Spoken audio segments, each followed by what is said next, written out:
एक भाई ने पूछा है कि गुरु ने जो आदेश दिया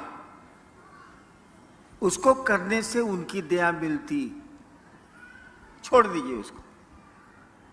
हम लोग बाप भी हैं, कुछ माँ भी हैं, यहाँ कुछ बच्चे भी हैं। आप अपने बेटा को कहते हैं कि जाओ एगो आम पीस के तो आम तोड़ के पेड़ से लाओ, आज जबकि आम का पेड़ उसके हाथ में है, टूट जाएगा हाथे से, और नहीं जाता है। 5 दिन उसको कहिएगा अरे जो न रहे चटनी खाएला है, अम्मा एगो तोड़ के लाना, और नहीं जा रहा है। दूसरे एगो बेटा को कहते हैं कि जाओ ना यार वो आम तोड़ के लाओ ना, चटनी खानी, वो तोड़ के बेचारा ला देता है। तो किसको ज्यादा मानिएगा, जो चटनी आम तोड़ के ले आता है उसको, कि जो आम तोड़ के नहीं लाता है उसको? बेटा दोनों है, कोई काम पड़ेगा तो उसी को न कहिएगा। तो गुरु का जो आदेश करेगा, गुरु की दया उसी पर न होगी। गुरु कह रहा है कि टांग ऊपर मुड़ी नीचे, आप कह रहे हैं कि नहीं टांग नीचे मुड़ी ऊपर, ये कैसे चलेगा? गुरु कह रहे हैं कि दूसरों को समझाओ, दिन भर गप मारिएगा। हम मसान में रहते थे, मसान के लोग कम बोलते हैं, वहां किससे बात करिएगा? अब मेरी शादी हुई 1972 में, जिस दिन शादी हुई उस दिन रात भर मेहरारू के साथ गुटर गुई किए, दिन भर रात भर बकर बकर करते हैं। आ कहा गया कि जरा महादेव के बारे में गप करिए, तो हो ही नहीं रहा है। बदमाशी नहीं चलेगा ना, कैसे चलेगा? गुरु आदेशित कर्म करिए, किसी के भी आदेश पर काम करिएगा। एक सुन लीजिए, एगो किरानी को हम बदल दिया पटना से सहरसा, एक किरानी का तबादला कर दिया पटना से सहरसा। आया, आते आते गोड़ धर लिया मेरा ऑफिस में कि सर मेरा परिवार पटना में रहता है, उसको हमको सर छोड़ दीजिए सर, हम पटना में रहना चाहते हैं। हम 2 रुपया पॉकेट से निकाला उसको दिया कि जाओ सामने पान की दुकान है सचिवालय के बाहर, पान ले आवे वो। अब वो कहे कि जीना जब तक मेरी बदली रोकिएगा नहीं हम कुछ छोड़बे नहीं करेंगे आपका गोड़। हम कहे रे 2 रुपया ले आ, पान ले आ। नहीं लाया, वो मेरा गोड़ नहीं छोड़ा। 6 साल तक उसको सहरसे में रहना पड़ा, पटना वापस नहीं हुआ। साला मेरा आदेश है पान लाने के लिए, तो साला मेरा गोड़ धरे हुए। ठीक है, तो गुरु का आदेश नहीं मानिएगा, कहिएगा नया महादेव को। एक आदमी हमको बोला कि ना आप आरती करते हैं ना कुछ करते हैं। हम कहे बाबू सुनो, बाप जब घर में आता है तो बेटवा आरती करता है कि बाबूजी जय जगदीश हरे, ओम जय जगदीश हरे। नहीं ना बाबूजी को करता है, माई को करता है ना, कहाँ करता? अगरबत्ती दिखाता है, ओम पिताजी नमः, ओम पिताजी नमः दिखलाता है। तो महादेव को आरती करेंगे तबे खुश होगा वो। आए बा, महादेव को अगरबत्ती दिखाएंगे तबे प्रसन्न होगा वो प्रसन्न तब होगा जब उसको आप अपना समझिएगा। अपनापन का जब अपनेपन का जब भाव आवेगा ना, तब वो प्रसन्न होगा। ये आरती अगरबत्ती से क्या प्रसन्न होने जाए?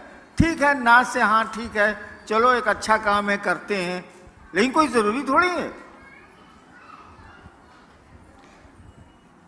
गुरु का जो आदेश है वो तो करना ही चाहिए। वैसे अगर आप संस्कृत समझते हैं तो जान लीजिए, शिष्य शब्द बना है संस्कृत में शस धातु से। शिष्य शब्द जो बना है वो शस धातु से बना है संस्कृत में। उसी से बना है शासन, उसी से बना है प्रशासन, उसी से बना है अनुशासन, और उसी से बना है शिष्य। शिष्य शब्द का अर्थ होता है जो अनुशासित होने योग्य हो। शिष्य शब्द का ही अर्थ होता है जो अनुशासित होने योग्य हो, यानी गुरु जो कहते हैं वो करने लायक हो, वही चेला है। तो गुरु का आदेश तो हमको आपको करना ही पड़ेगा और तभी उनकी दया मिलेगी। नेक्स्ट। जब हम शिव को पूजा करते हैं तो गुरु बनाना जरूरी है, कृपया हमें समझाएं। जब हम शिव की पूजा करते हैं तो गुरु बनाना जरूरी है, हमें कृपया समझाएं। वही हाल है। महादेव तो बाबा है भाई, शिव तो कहा जाता है चंदा मामा सबके मामा, शिव घर घर के बाबा। बाबा तो है वो, और बाबा की संपत्ति में पोते पर पोते लकड़ पोते जो कहिए सबका अधिकार होता है कि नहीं होता है? भारत के कानून, विश्व के कानून में तो है। बाबा की संपत्ति में सबका अधिकार है, ये तो हमको आपको मालूम है। तो हवा मां शिव की, पानी उसका, धरती उसकी, पेड़ उसके, नदियां उसकी, समुद्र उसके, हम उसके, तो संपत्ति का भोग ले रहे हैं, संपत्ति भोग रहे हैं। लेकिन बाबा की संपत्ति में पोती का अधिकार है, लेकिन बाबा के ज्ञान में पोती का अधिकार है? जरा बता दीजिए। पोती बैठी हुई है ना मेरी। बाबा की संपत्ति में भारत का कानून इसको अधिकार देता है। मैं स्टेट ही रहा हूं, गर्भ में अगर बच्चा है, मां के गर्भ में अगर बच्चा है तो उसको भी संपत्ति का अधिकार है, कानून है ये। इनको तो हमारी संपत्ति में अधिकार है, लेकिन जब तक ये ज्ञान लेना नहीं चाहें, क्या इनको ज्ञान हमसे मिलेगा बाबा से? गधा के गधा रह जाएंगे। तो शिव से जब तक आप ज्ञान नहीं लेंगे, जिसने सृष्टि बनाई है, जिसने हम सबको बनाया है, जो रख रहा है, जो तोड़ रहा है, जब तक ज्ञान नहीं लेंगे आपको ज्ञान नहीं मिलेगा। संपत्ति तो भोगे रहे, हवा उन्हीं की है, हम भी उन्हीं के हैं, पानी भी उन्हीं का है, सूरज भी उन्हीं का है, बादल भी उन्हीं के हैं, सब कुछ तो उन्हीं का है, उसी परमात्मा की सृष्टि है। तो हम लोग भोग तो रहे हैं संपत्ति, लेकिन ज्ञान को भोगने के लिए, ज्ञान में हिस्सा लेने के लिए हमको आपको शिष्य की मानसिकता में जाना होगा और उसी सत्ता को, उसी शिव को अपना गुरु बनाना होगा, ताकि ज्ञान में भी आपको हिस्सा मिले। संपत्ति में तो हिस्सा मिला हुआ है। नेक्स्ट। गुरुर ब्रह्मा गुरुर विष्णु गुरुर देवो महेश्वरा, इसमें तो सभी को गुरु बोला गया है, तो महादेव ही हमारे गुरु कैसे हुए? क्या? गुरुर ब्रह्मा गुरुर देवो गुरुर। हाँ ठीक है, हम समझ गए, आगे पढ़ो ना। इसमें तो सभी को गुरु बोला गया है। ओ अच्छा।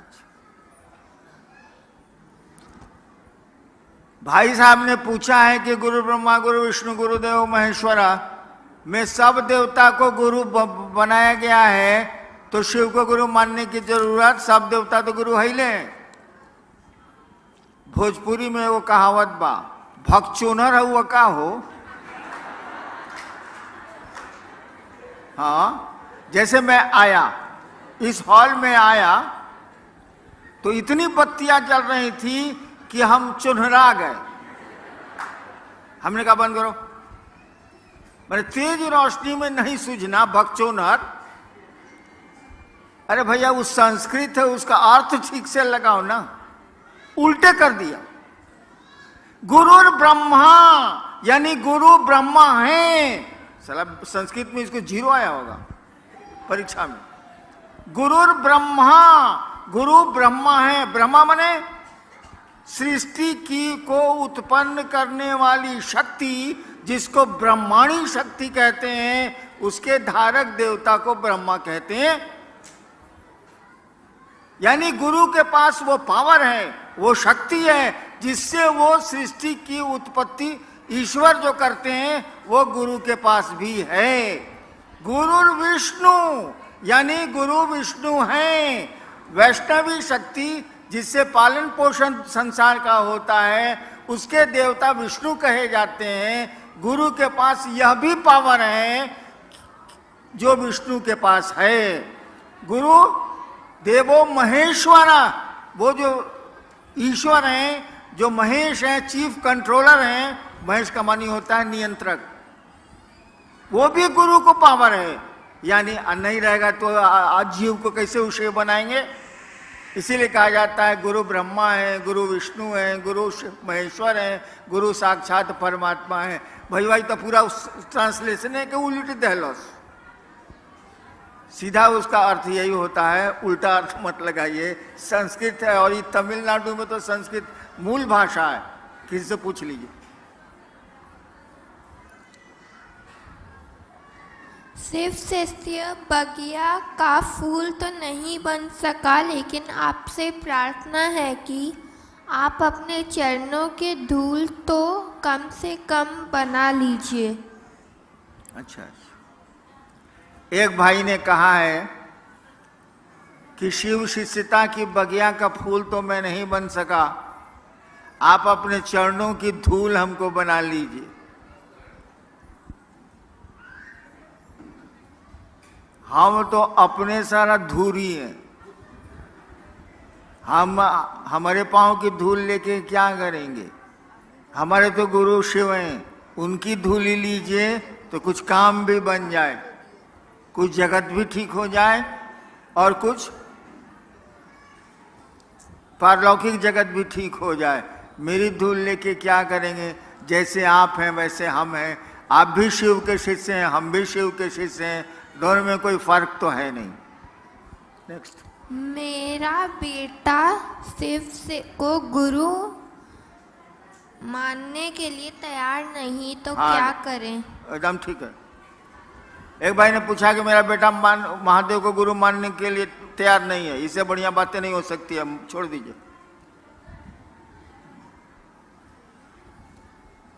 जो कहे ना, समझ लीजिए एक दिन वहां कहेगा। जो कहे हाँ, चलो वो तो ठीक है, बाद में ना कह सकता है। और जो कुछ नहीं बोले, ना हाँ ना ना ना, उस साला बड़ी खतरनाक होता है। जो ना कह दिया वो एक दिन हाँ कहबे करेगा। जाएगा कहाँ वो। तो बेटवा नहीं मान रहा है तो मानेगा एक दिन जरूर। अगर बेटवा कुछ नहीं बोलता है, चुप, तो समझ लीजिए सारी डेंजरस, कुछ नहीं करेगा ये। चलिए। शिव गुरु हैं ये समझते हुए भी मन अपना समझता नहीं है, लेकिन मैं अपना समझने के लिए करने की किसी को ज़रूरत नहीं है। मन समझने के लिए क्या करें। वही 3 सूत्र। आपका मन समझे कि शिव मेरे गुरु हैं, 3 सूत्र ही करने होंगे आपको। और मूलतः महादेव से दया मांगनी होगी। आप लोग तो नमः शिवाय करते नहीं होंगे। कोई करता है नमः शिवाय? कोई आदमी नमः शिवाय करता है? हाथ उठाओ तो। अरे साला सब झूठ बोलता है।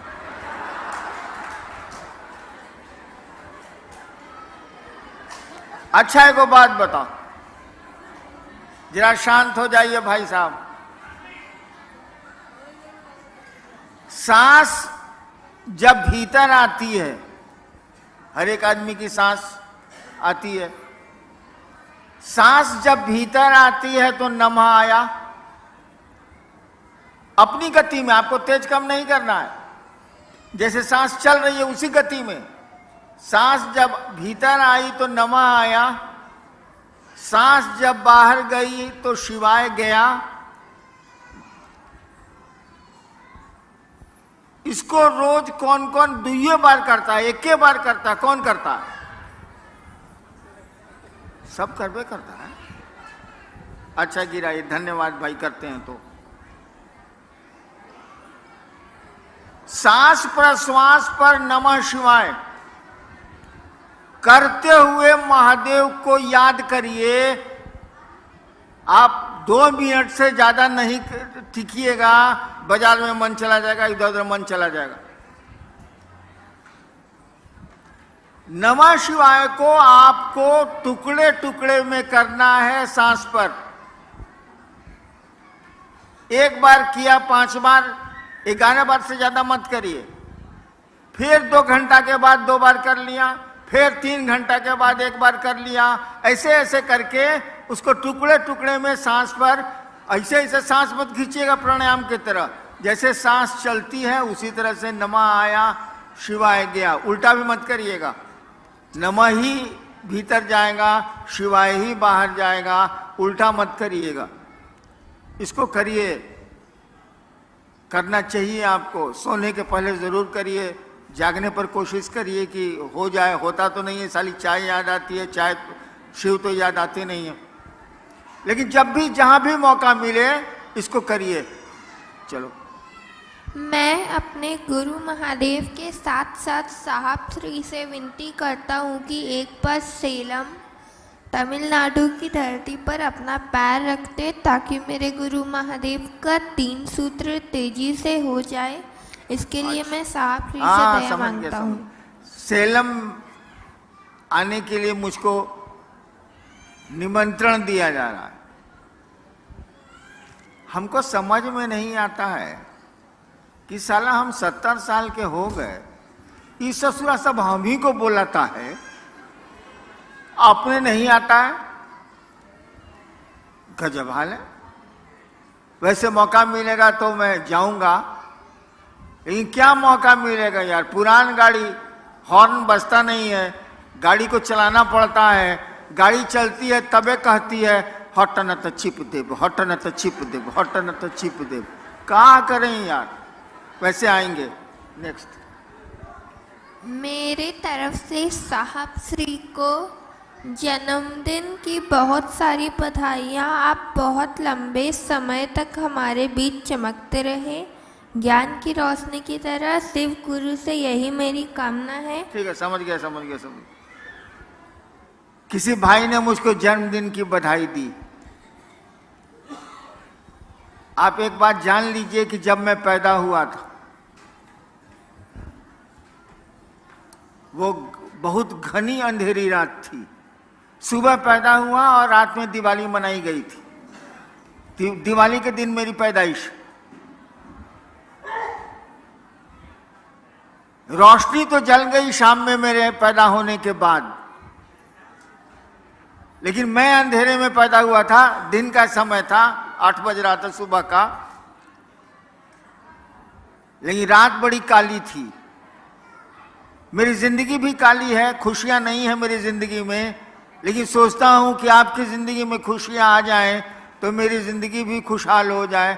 मैं अपने जन्मदिन से कभी प्रसन्न नहीं हूं, न होऊंगा। दूसरों की जिंदगी में अगर खुशियां ला सकें आप, दूसरों की जिंदगी में प्रकाश रोशनी दे सकें आप, इससे बड़ा आपका आना कुछ भी नहीं है। अगर जीवन को सार्थक करना चाहते हैं हम आप, तो दूसरों को रोशन करें, दूसरों के रास्ते को प्रकाशित करें, दूसरों की जिंदगी को खुशहाल बनाने की कोशिश करें और शिव से जोड़ेंगे। इससे बड़ी खुशी का दिन कुछ नहीं हो सकता है, वो लौकिक जगत का हो या पारलौकिक जगत का हो। चलिए मैं अब चलता हूं, आप लोगों को प्रणाम मैं निवेदित करता हूं। लेकिन अब आऊंगा मैं चेन्नई तभी जब आप बुलाएंगे, और बुलाने का कारण होगा कि आपने महादेव का काम बढ़ा लिया, लोगों को शिव गुरु से जोड़ लिया।